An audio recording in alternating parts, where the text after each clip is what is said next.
Sleep apnea is a common but under-recognised condition affecting you when you sleep.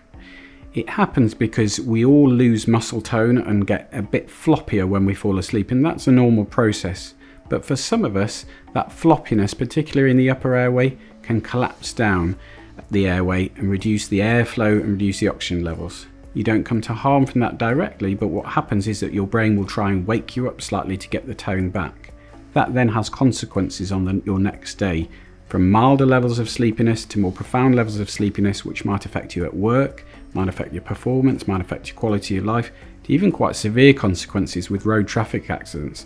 We know that people with untreated sleep apnea are 7 times more likely to have an accident than someone without sleep apnea. Currently, the only option we have for a full sleep study at University Hospital Southampton is for an inpatient test. You come in, you have kit attached to you, and we monitor you to see if sleep apnea is present. Now, there's a problem with that in that we only have a finite number of sleep labs and a finite level of resources, yet the number of referrals for sleep studies increases. It's gone up by about 60% in the last 10 years. For years I'd been suffering with extreme lethargy but had no idea why, and I was struggling to stay awake and I felt drowsy every day. It was affecting my concentration at work and I just couldn't find the motivation or energy to play with my 2 young daughters, which was heartbreaking. The fatigue was all-encompassing. My GP referred me for a sleep study, but I didn't feel comfortable sleeping in the hospital and was distracted by all the noise and light coming through from the ward. Staff didn't get much of a reading at all, and I remained undiagnosed.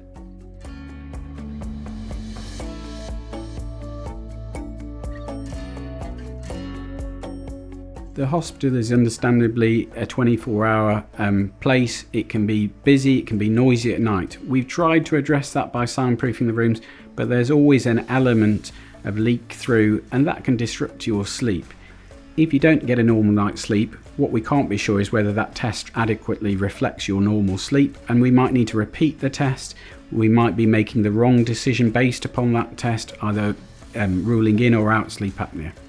There is a solution to the problem with inpatient sleep studies, and that's to do an outpatient test.